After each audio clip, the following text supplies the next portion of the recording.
بسم الله الرحمن الرحيم. معاكم أشرف فهمي من قناة مزارع وأراضي للبيع في مصر. موبايل 010 61 61 10 55. احنا هنا بنصور في وادي الملاك في مزرعة مساحتها الإجمالية 5 فدان. 5 فدان كلهم ملفوفين بسور تبع جمعية معروفة جدا. وادي الملاك معروف ان هو قريب من العاشر من رمضان وقريب من القاهرة. ال5 فدان مزروعين مانجا وفيهم بعض شجر الجوافة واليوستفندي ده للاستهلاك المحلي، وفيهم مكان لتربية المواشي بيساع حوالي 200 راس، وأماكن لتربية الدواجن اللي هي الشغل البيتي يعني. ده المدخل. الأرض ليها مدخلين، مدخل الفيلا دي عليها فيلا وفيها بسين. الأرض فيها حوضين مية تخزين يعني بتروي بحاري، عليها موتور 15 حصان، وفيها بير ارتوازي عليه موتور 40 حصان. كهرباء هنا 3 فاز كهرباء حكومة، عندك عدادين كهرباء. ادي المدخل اهو من هنا، وادي الفيلا. بنعتذر بس ان احنا مش هنخش الفيلا لان الفيلا مقيم فيها ناس، هنحط صور في الاخر الفيلا. تمام. ادي اهي الفيلا بدايتنا، دي البوابة الخاصة بالفيلا وباصحاب المكان اهو.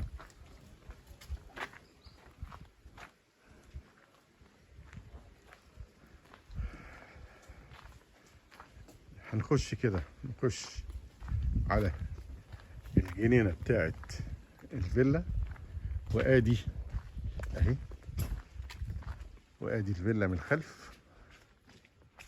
تقريبا مساحة المباني حوالي 200 متر مسطح او 250 متر، والارض دي تبع الفيلا.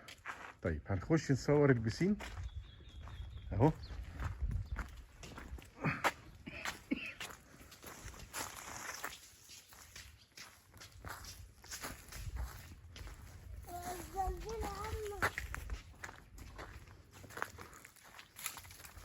ادي البسين اهو. البسين بتاعها ما شاء الله كبير بس مش مستخدم، ومقسوم 2. ده البسين بتاع الكبار وده البسين بتاع الاطفال اهو. هنجيبه من هنا كده. دي طبعا برجولة قاعدة دي في الصيف جميلة جدا. ادي البسين اهو. الفيلا محوطة متحطة بسور، وادي البرجولة اهي. ادي الفيلا اهي، وادي المدخل اللي احنا دخلنا منه. طيب ادي المشاية، وده ظهر الفيلا او بقية الجنينة بتاعت الفيلا. هنخش من هنا. البوابة دي بتودينا على مكان المواشي وتربية الدواجن. وادي المزرعة، مزرعة مزروعة مانجا كيت واصناف، هي بقى العويس والزبدية، وفيها بعض الشجر الجوافة رمان يوستفندي، ده الاستهلاك المنزلي. الارض كده مستطيلة، كده مستطيلة يعني ده عرض الارض وكده مستطيلة. طيب برج الحمام ده عندكم؟ طبعا برج الحمام ده داخل المزرعة.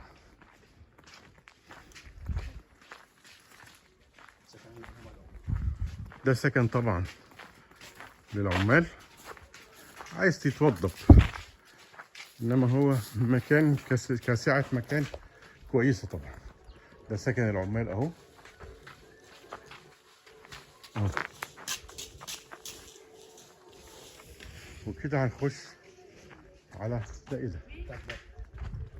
ده عشة بط. تمام. ودي عشة صغيرة للطيور. تمام اهي. واحد اتنين تلاتة 4 عشش للطيور. وادي برج الحمام اللي احنا قلنا عليه. هنخش كده، دي المكان بتاع المواشي. مكان بتاع المواشي ده ايه ده؟ دي عنبر البهايم الصغيرة. عنبر ايه؟ البهايم الصغيرة اللي بترضع. ده عنبر العجول الصغيرة. من العنبر اللي بيبقى فيه العجول الصغيرة. وده الملعب، المعلف والملعب بتاع المواشي الكبيرة. ده يشيل له حوالي 200 راس. تمام. دي عنابر دواجن. هذا وجه فوق عنبر. دي عنابر دواجن اهي.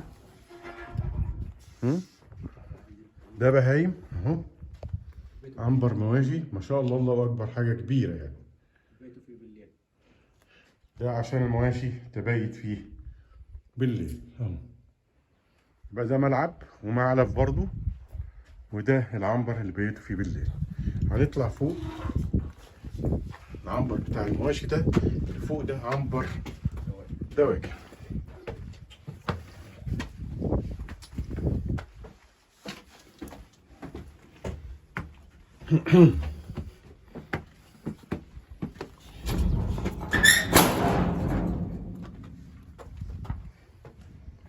ده ياخد له حوالي يعني 2000 فرخة مستريح.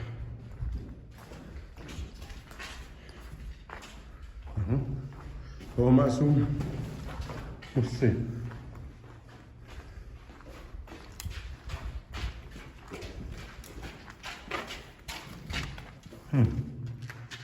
ياخد 2000 فرخة ويمكن يزيد شوية كمان. ممكن ياخد لغاية 3000 فرخة. التهوية بتاعته اهي مصبوب خرسانة. طيب ناخد لقطة على الأرض من فوق كده تبين لنا الدنيا فيها ايه.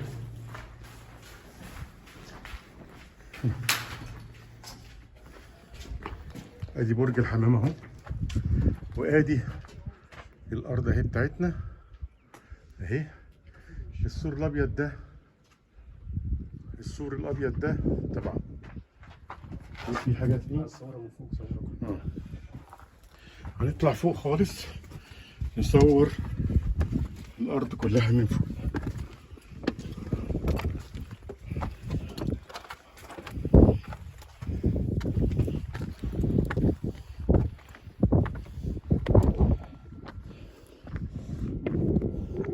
ادي مساحة الأرض اهو. آخرنا السور الأبيض اللي هناك ده. وادي الأرض اهي اهي. وادي الدخلة اللي احنا دخلنا منها. الشجر ما شاء الله الله أكبر، حاجة جميلة.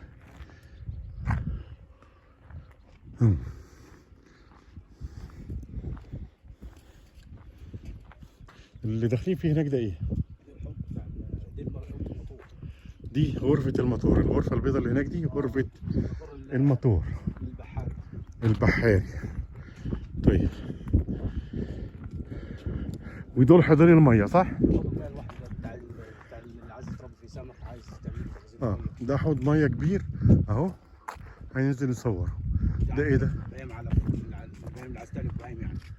ودي ده عنبر للبهايم. العلف في غل شيله 50 60 راس. اخرنا السور الابيض اللي هناك ده. تمام اهو. اخرنا السور الابيض برضو اللي هناك. وادي الفيلا اللي احنا كنا عندها دخلنا من جنبها. وادي المعلف بتاع المواشي. ادي الملعب. واللي تحتينا ده عنبر دواجن واللي تحتيه عنبر مواشي. وده عنبر مواشي برضو هننزل نصوره من تحت. المانجا اللي موجودة أصناف كيت وأصناف يعني عويس وزبدية واللي هي الأصناف المحلية.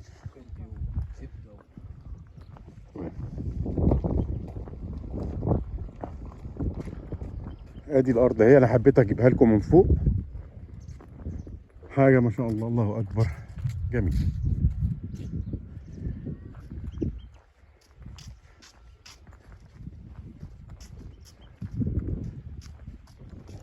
فيها برضو بعض النخل، برضو ده الاستخدام المنزلي.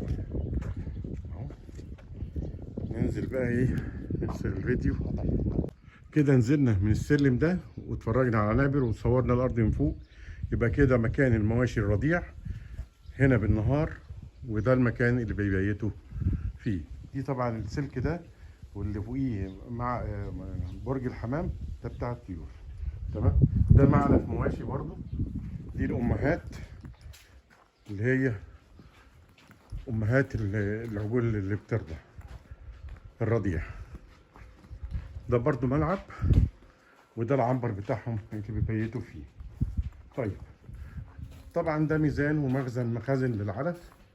اللي هناك ده اللي احنا داخلين عليه ده عنبر مواشي تسمين للعجول، عايز تسمن وتبيع.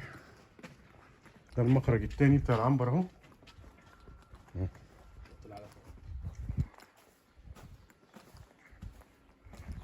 ده مخزن العلف، وده التبن، وده الميزان بتاع البيع. تمام. ادي اهو احنا كده داخلين على المعلف بتاع التسمين. ده يشيل له 50 60 راس مستريح. بسم الله الرحمن الرحيم. بسم الله الرحمن الرحيم.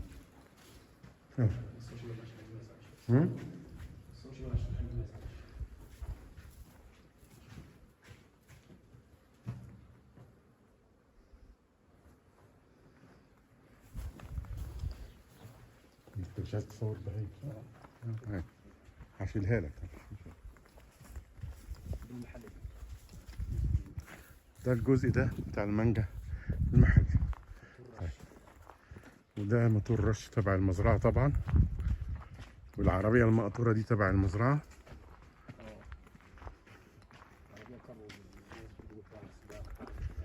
تمام.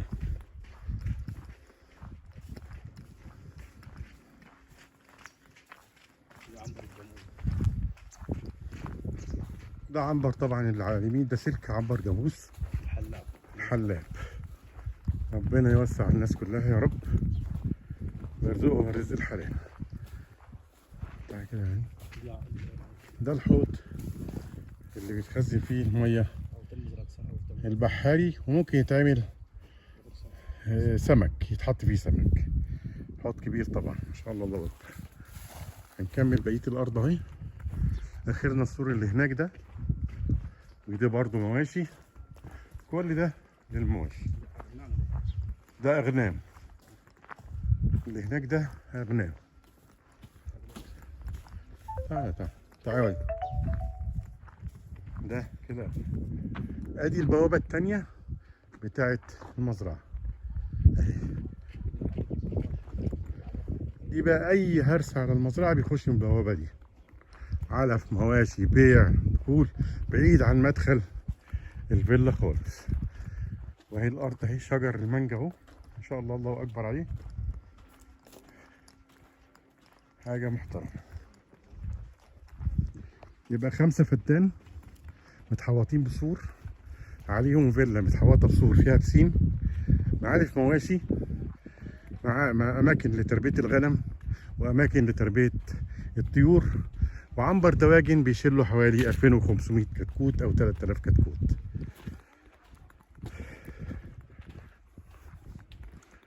ادي البوابه اهي، وادي المانجا اهي.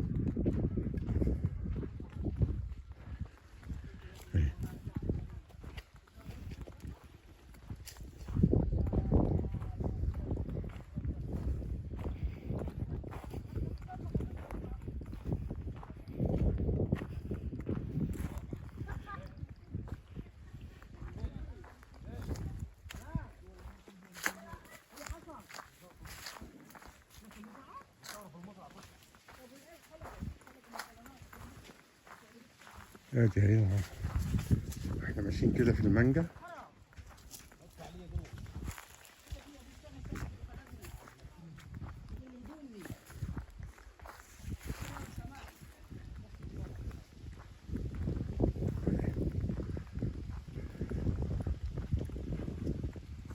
ده السكن برضو للعمال اللي احنا فيه.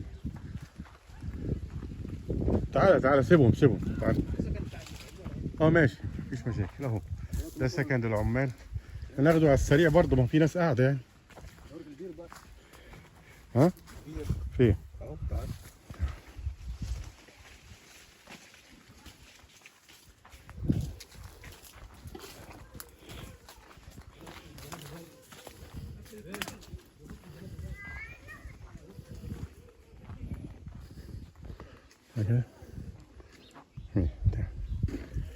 ده البير بتاع الارض الارتوازي، ودي بوابه ثالثه غالبا، وده عداد الكهرباء اهو هناك اهو في الجنب، سكن العمال. وسكن العمال اللي هو ده غير السكن اللي هناك. كده وصلنا ان احنا صورنا المزرعه كلها اهي. طيب ده كده خزان الميه البحاري اللي جايه من الترعه، وده بيروي ارتوازي وبيروي بحاري.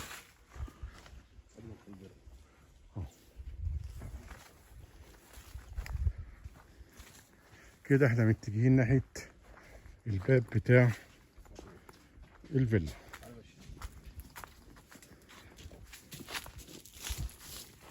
كده صح؟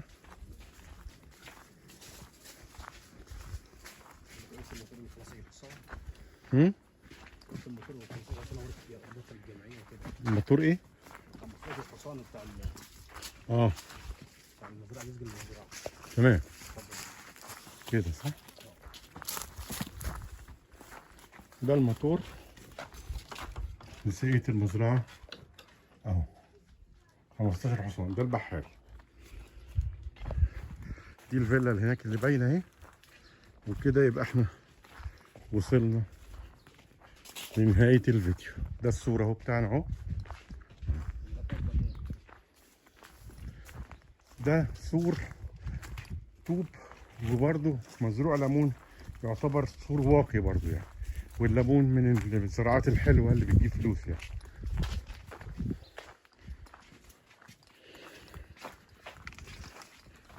كده يبقى احنا وصلنا لنهاية الفيديو. فضلا وليس امرا، اللي مش مشترك في القناة ما ينساش يشترك ويفعل زر الجرس عشان يوصل له كل جديد. شكرا.